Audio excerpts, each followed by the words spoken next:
They were alone, trapped in the ice-covered waters of Antarctica's treacherous seas.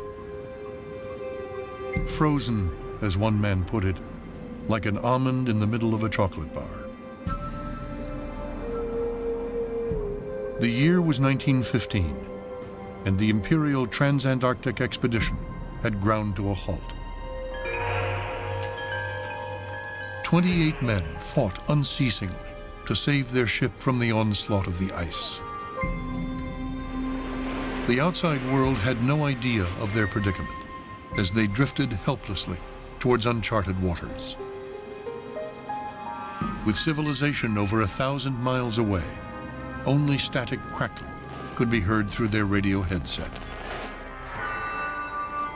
Confronted with the approach of the Antarctic winter and the coldest climate on Earth, they were about to be pushed to the limits of human endurance. My father never, to any of us, his children, ever discussed the endurance expedition. Occasionally, an odd statement came out, but he was extraordinarily reticent. He never let us read his diaries when he was alive. They were locked up. In some ways, it was almost as if the situation never happened. That's probably because my father always felt that without having been there, without having experienced, without having suffered and endured, that it would be very difficult for anybody outside that to understand. My father didn't speak too much about the Antarctic. I often wonder, was it too hard? Did he want to forget it? But he did say they had a tough time. And the one thing he did show us now was his ears. They had suffered frostbite. They were like boards. One man above all bore responsibility for their survival, Sir Ernest Shackleton. A veteran of polar exploration, he knew that anyone trapped in this hostile region would be stalked by starvation, insanity, and death. For Shackleton, the stark reality of their plight was terrifyingly clear. With no chance of rescue, it was up to him to get his men out alive. Their struggle would become legend, a testament to the human spirit, and an epic adventure of a heroic age.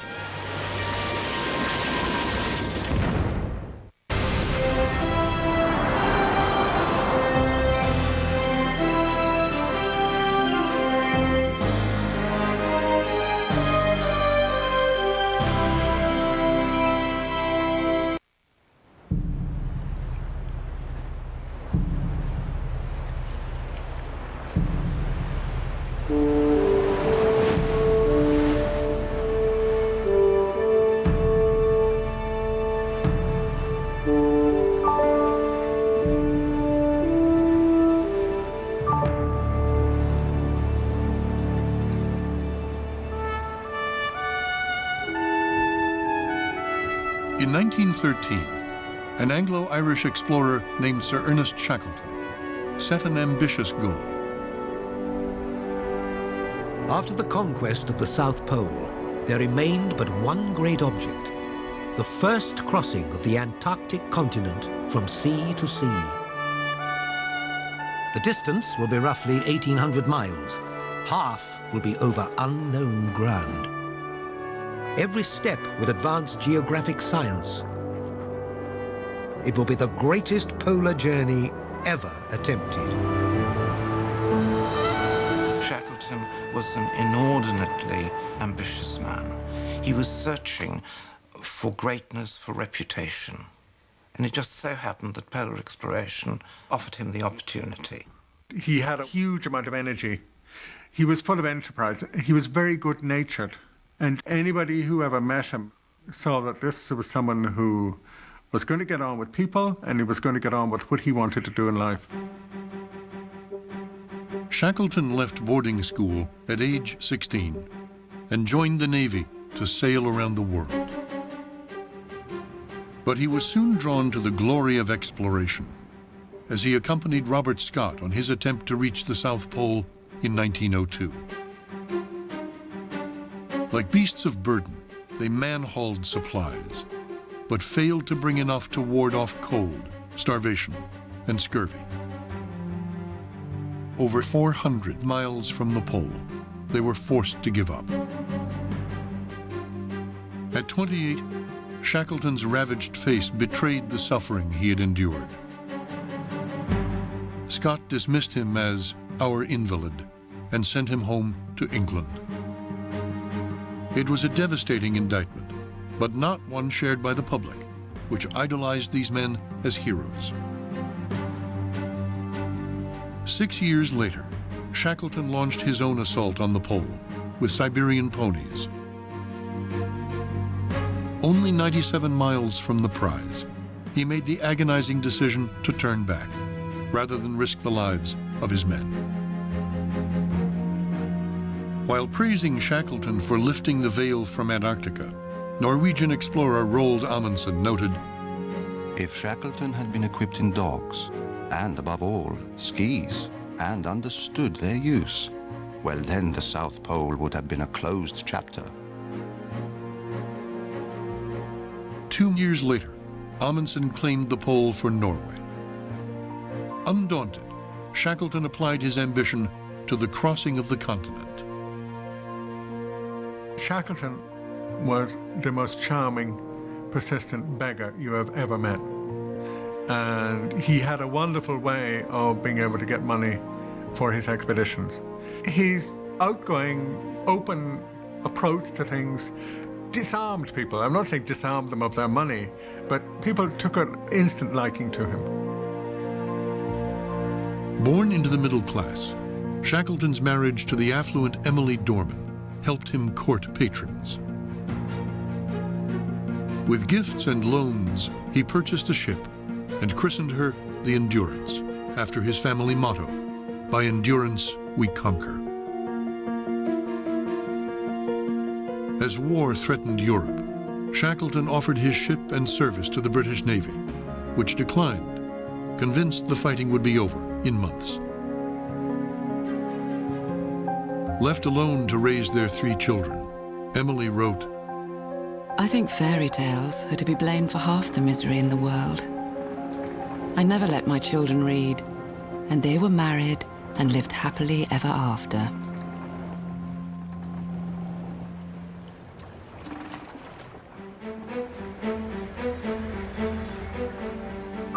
On the eve of World War I, the Endurance departed for Antarctica.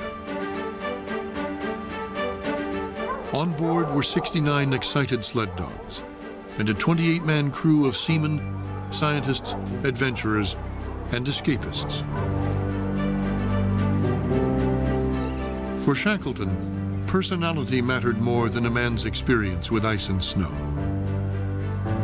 My grandfather met Ernest Shackleton by replying to an advertisement that was in the personal columns of the Times that read, "Men wanted for hazardous journey, small wages, bitter cold, long months of complete darkness, constant danger, safe return doubtful.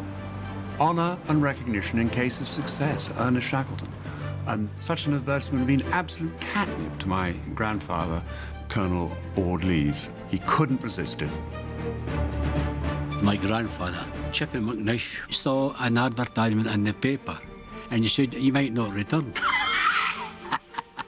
So he went and seen about it and got it. Around 5,000 men applied. Shackleton's sheer willpower and personal magnetism made him an irresistible leader. This has got to do with some force of character, some flame that burns within a man. You can't learn it, you can't develop it. It's something you radiate. He had this. From England, the Endurance crossed the Atlantic to Buenos Aires, then headed towards Antarctica. Within days, she entered the notoriously stormy waters of the Southern Ocean. Expedition photographer Frank Hurley who had previously filmed in the region, described the Endurance's passage through the winds known as the Roaring Forties. For a week, he has flung magnificent power at our starboard quarter. But beyond an occasional monster leaping aboard to flood our decks, we have ambled buoyantly south, flung from side to side.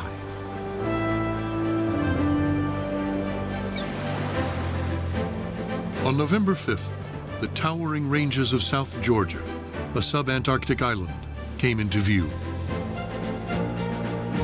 The Endurance dropped anchor in Grytviken, a dingy whaling station surrounded by snow-capped mountains. It was the peak of the whaling season, and 300 men worked the station, stripping blubber off the carcasses.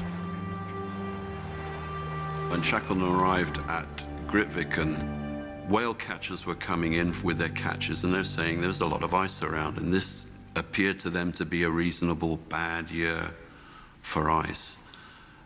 This was a bit of a warning to him, and they were prepared to wait a little bit for the ice to open up. The days in South Georgia passed pleasantly as the men roamed the island, discovering its magnificent wildlife and scenery. Frank Hurley enlisted help to haul equipment up a nearby mountain to photograph the Endurance at harbor.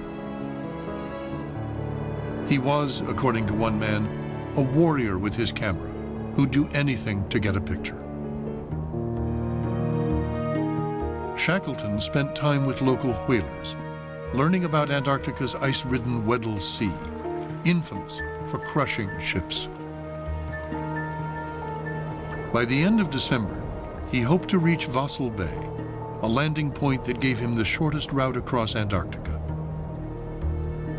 From here, he would sledge inland with 5 men and dog teams in a desperate race to reach the other side before the polar winter arrived. If you want to try and cross the whole of the inland plateau, which is bigger than China, you only have a very short period of time when human beings can travel between November and March to get from A to B if you're going to survive.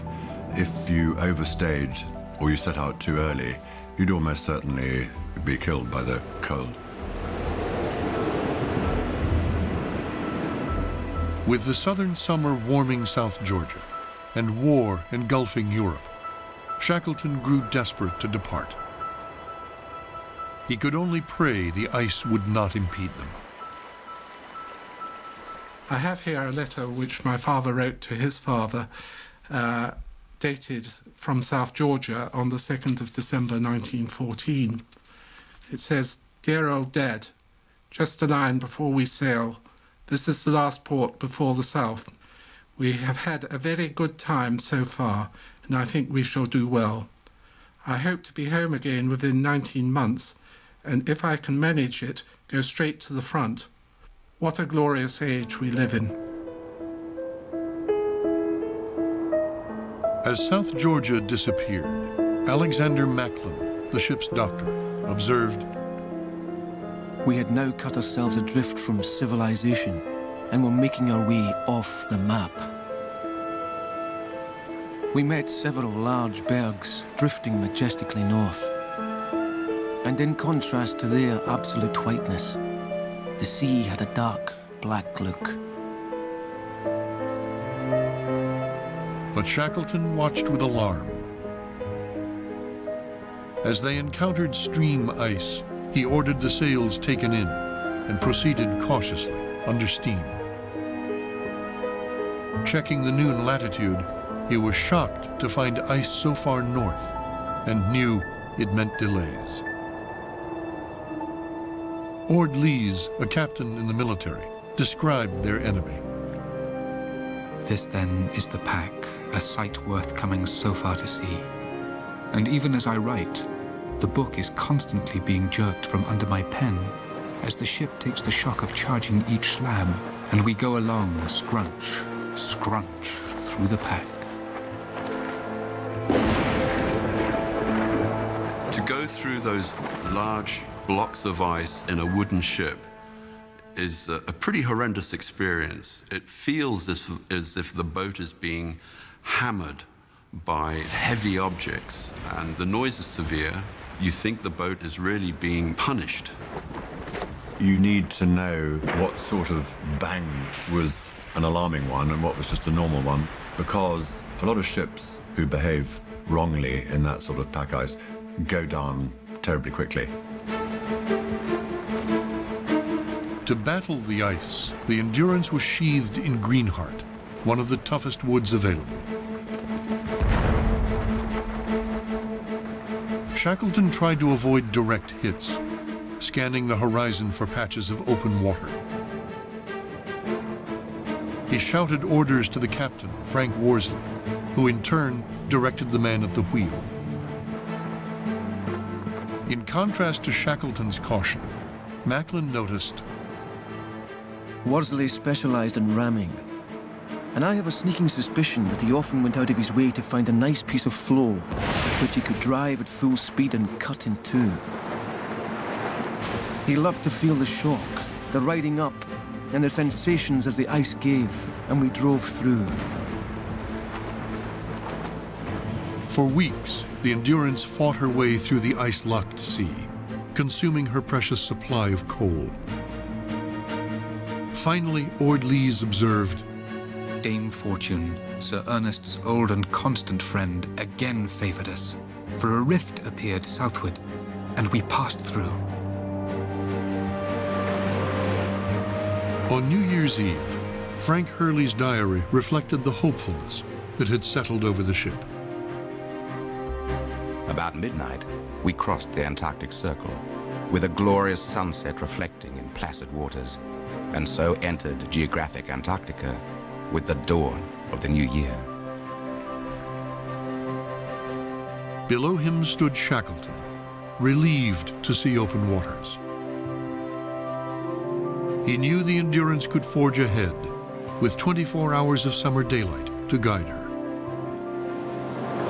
The run southward in blue water, with the miles falling away behind us, was a joyful experience after the long struggle through the ice lanes.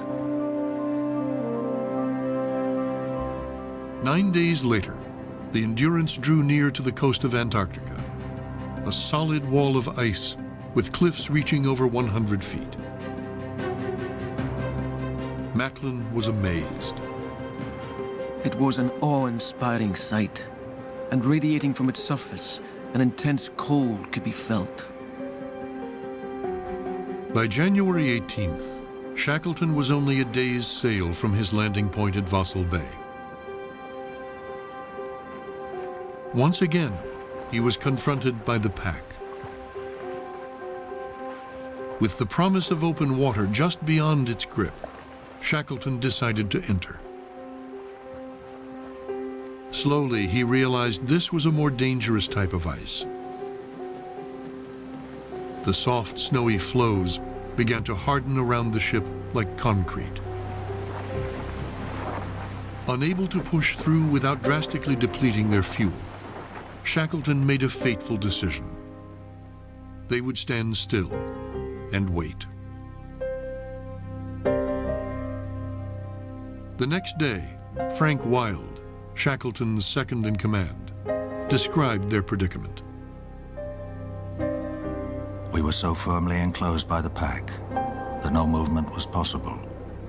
And from the masthead, not a sign of open water could be seen. Shackleton was, of course, disappointed, but optimistic about being able to get free. With land 30 miles to the south, Shackleton considered walking over the frozen ocean to launch his Antarctic crossing.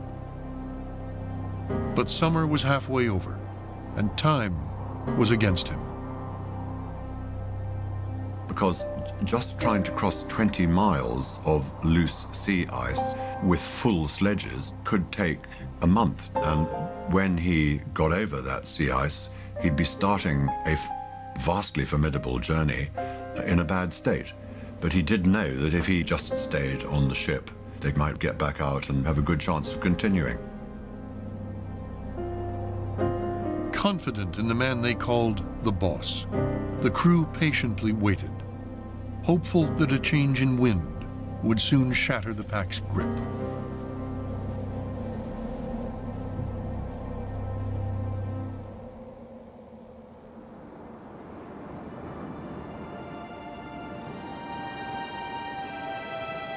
Four newborn puppies provided the men with a welcomed distraction. Irish sailor Tom Crean nursed them like a father. According to Worsley, everything that was missing in the eatable line was stolen by Crean for the pups. From the diaries, it would appear that they were all made by Shackleton to get on with a daily routine, which obviously had the effect of keeping morale up. And I think Shackleton himself, with his Irish background and ability to communicate and join in, made everybody feel that they were one. It was a team and not a them and us situation. As the delay dragged on, the men hunted seals and penguins to supplement their provisions. With temperatures plummeting to minus 30 degrees, the meat froze immediately. Since the sailors had little to do, biologist Bobby Clark engaged them to pull up his wire dredge from the ocean floor, 3,000 feet below. Noticing Clark's excitement when he discovered something, the men tricked him by slipping strands of spaghetti into his container. Although Shackleton had no great interest in the work of the scientists, they had helped him to raise money by making his expedition respectable. Despite differences in rank and background, he insisted that everyone share equally in the burden of ship's chores. Although Shackleton had gathered a number of specialists around him, many of these specialists were required to undertake tasks that were wholly out with their previous experience. Here was my father, a newly qualified surgeon, signed on in order for his medical skills, suddenly finding himself assigned to being a dog team leader. With no experienced dog trainer on board, Shackleton chose the men crossing the continent with him to learn how to drive the teams.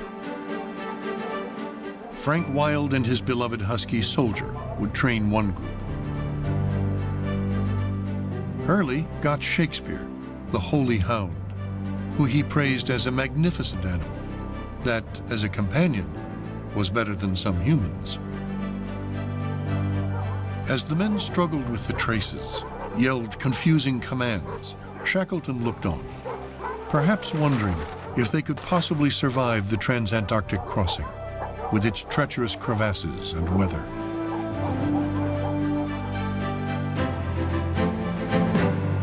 He asked Ord Lees to try out the motorized tractor. Brought to pull supplies across the continent, it had never been tested in below-zero temperatures.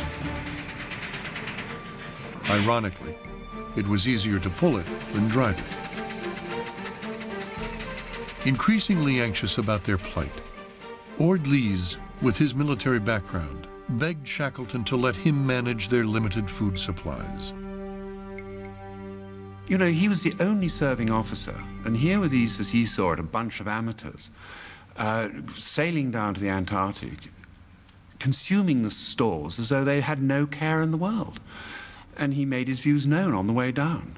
And then later on, seeing this profligate crew, he made it his business to kind of squirrel away food, just in case. Now, of course, if you're a soldier, you do have a feeling about life and death, and you have a worst-case principle of management.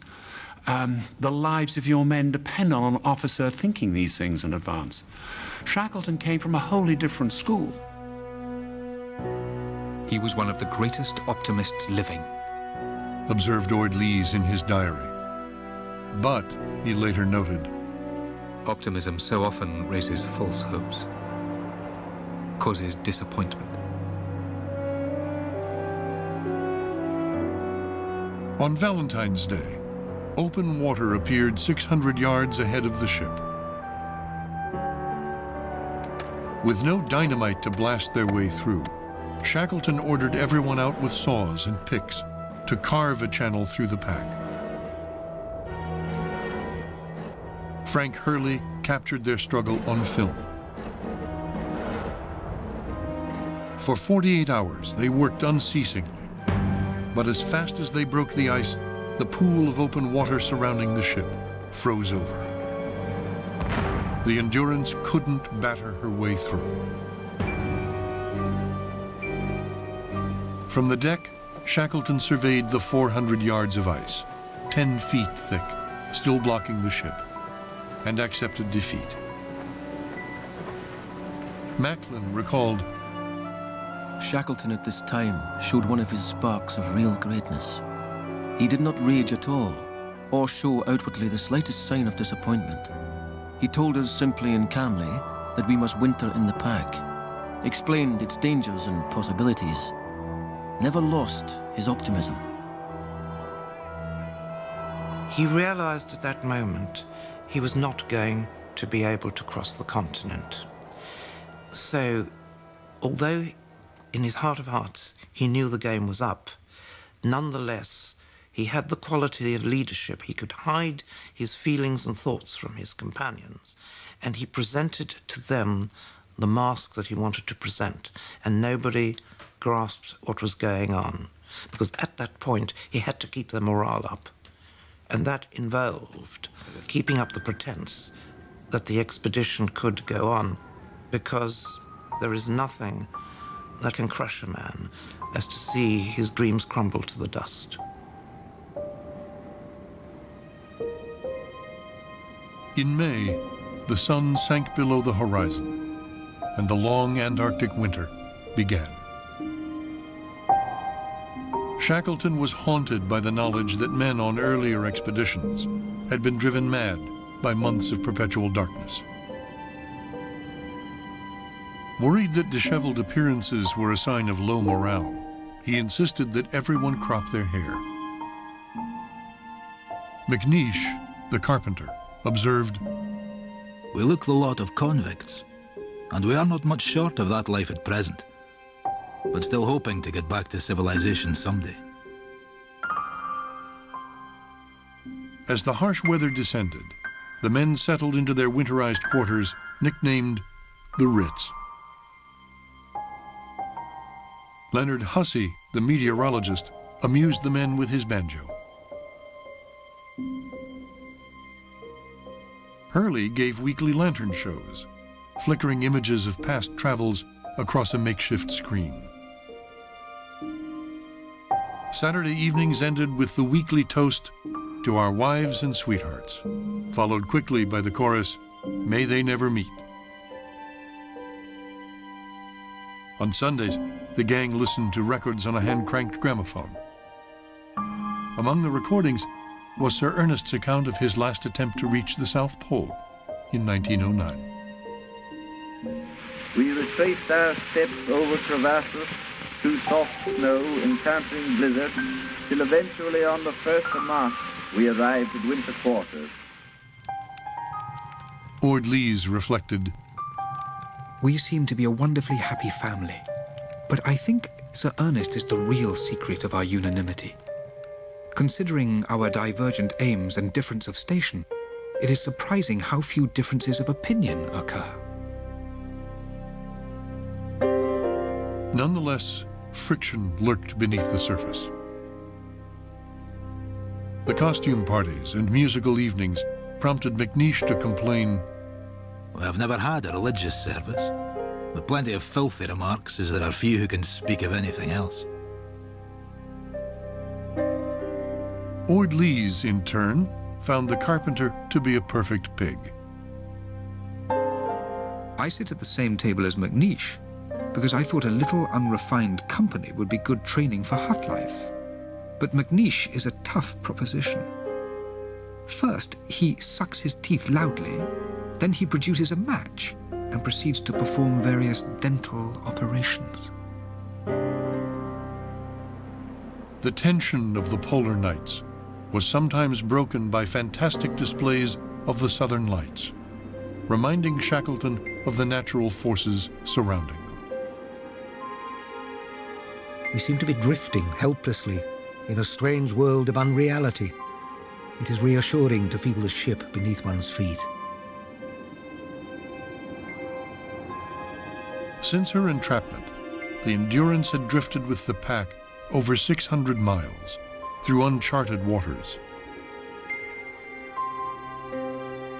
Worsley carefully checked the altitude of the stars to plot their meandering course towards the north.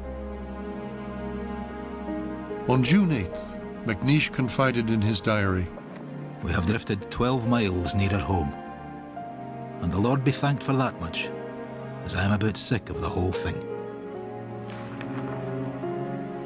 Imprisoned by the ice, their fate lay in the hands of the winds and currents.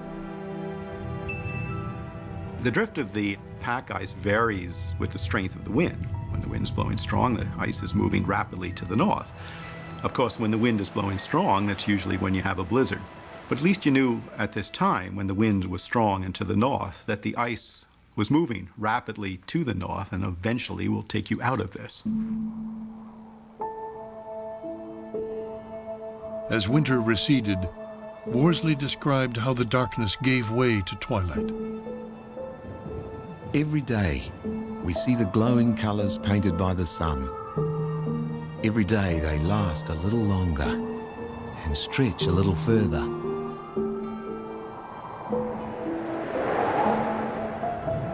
Ironically, as spring's thaw approached, blizzards became more frequent. One of the worst hit in mid-July, with winds blowing over 70 miles per hour. Its force carved grooves and channels into the pack, scouring ice off the surface and enveloping the ship like a sandstorm. As the wind howled in the rigging, Shackleton warned Worsley, "The ship can't live in this, skipper. It is only a matter of time. What the ice gets, the ice keeps." When the blizzard subsided, the surrounding pack appeared to Worsley disturbed by the tossing of a mighty giant below. Huge blocks of ice were piled up in wild and threatening confusion. The breakup of the pack had finally begun, as winds and currents created conflicting forces of pressure, shaking the frozen sea to life. When two ice floes meet together under pressure, the leading edges bust and then with continued pressure get forced up in between the two flows, up to even 30 feet high. These big walls or pressure ridges act like an enormous sail on a yacht, and the wind can shift these million tons of floes, cracking the pack. According to Worsley, the noise was like an enormous train with squeaky axles, and underfoot the moans and groans of damned souls in torment. They were lying in their bunks, listening to this noise day and night, and not only just listening to it, it was getting worse and worse because the pressure was building up from storms from all around parts of the Weddell Sea, pushing these ridges and pushing against the Endurance, and parts of the boat were actually starting to come apart. Some of the rigging was falling on deck. She would get jolts and thunders. I would imagine these men were really beginning to fear for their lives. the crew struggled daily to prevent the pressure of the ice from damaging the Endurance. Then, in October, the Antarctic spring, the floe beneath her bow broke in two. Shackleton examined the crack, hopeful the ice might release them. Over the next few hours, water surrounded the hull. Since there wasn't enough time to start the engines, the men hoisted the sails. But the Endurance was held fast. The next day, the lead of open water froze over. Many ships are designed to survive the pressures of the pack ice. These ships have a round bottom. As the pressure grows, the ship is lifted up out of the ice. The Endurance was not such a ship. While it did have some ice strength and capabilities, the pressure that the ice would exert on the hull would crush it rather than move it up out of the ice. From the deck, the crew watched apprehensively as enormous blocks of ice churned over each day and ground through the floes.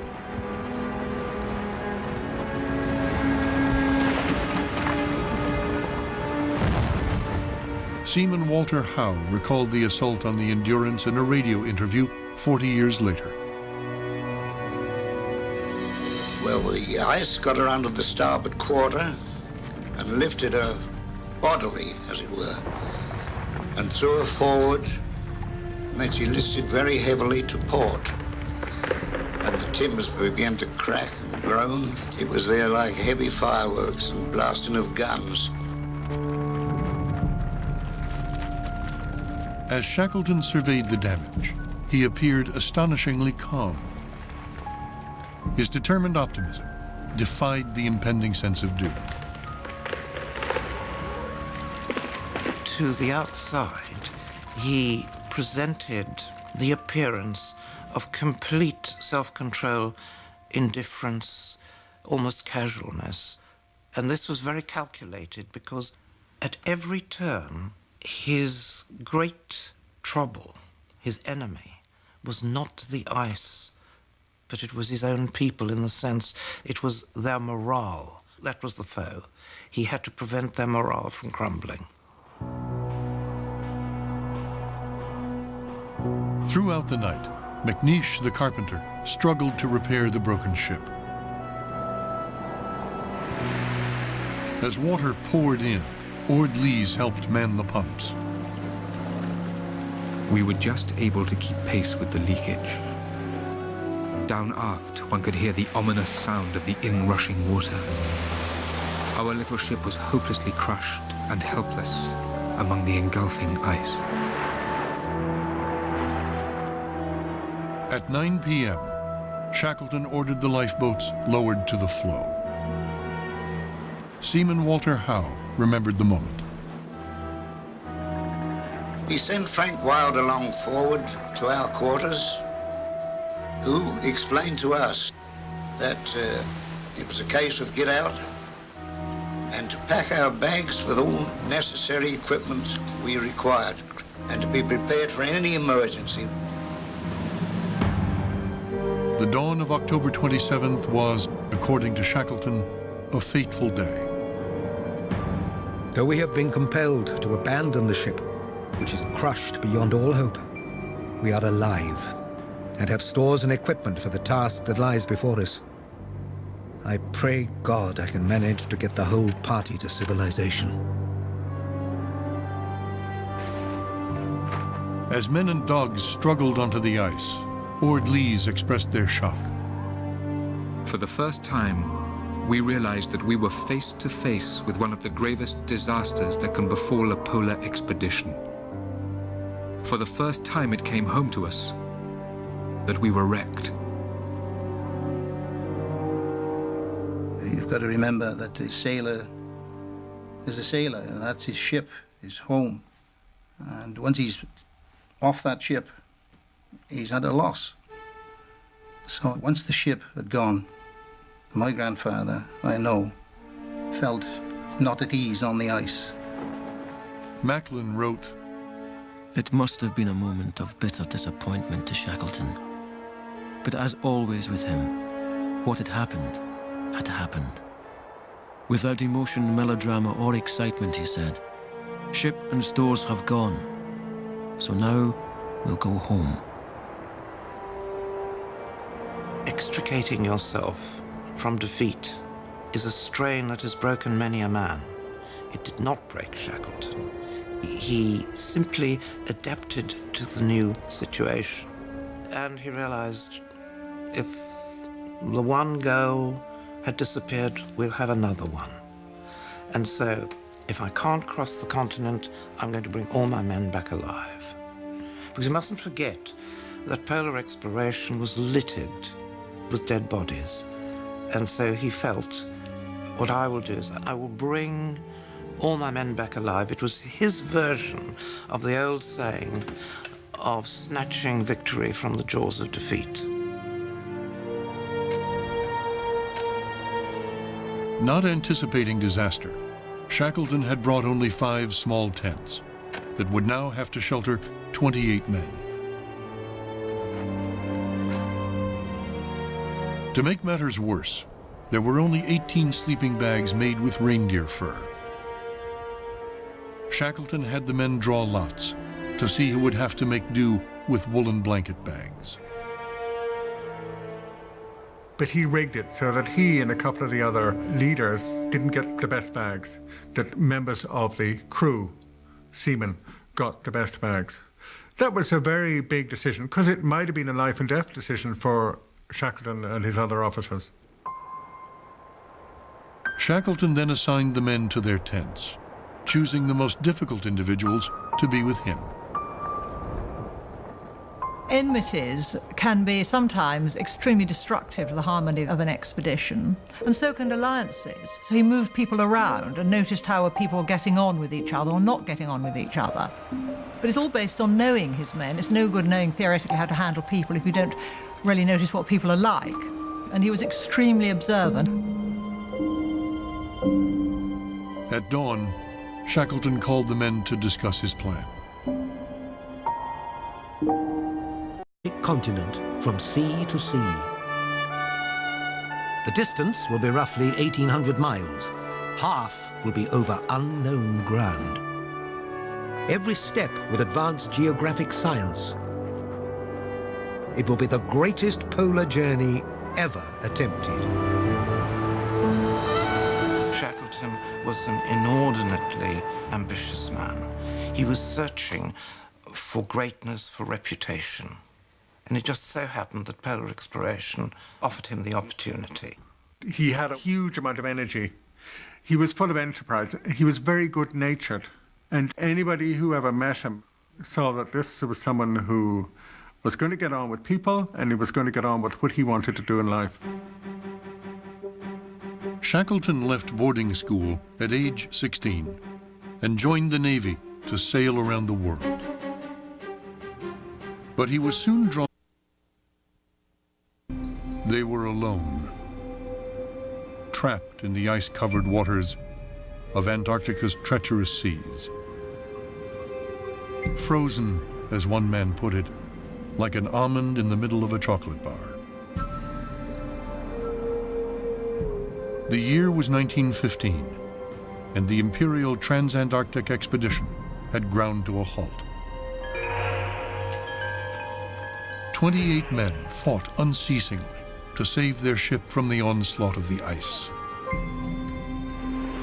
The outside world had no idea of their predicament as they drifted helplessly towards uncharted waters. With civilization over 1,000 miles away, only static crackling could be heard through their radio headset. Confronted with the approach of the Antarctic winter and the coldest climate,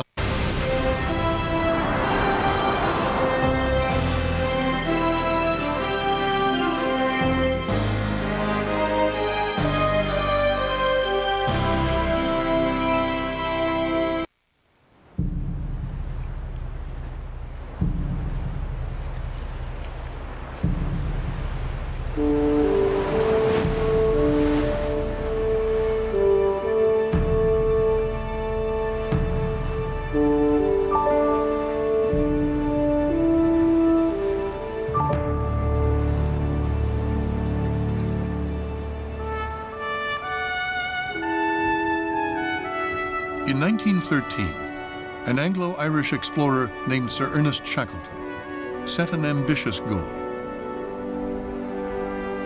After the conquest of the South Pole, there remained but one great object, the first crossing of the Antarctic climate on Earth.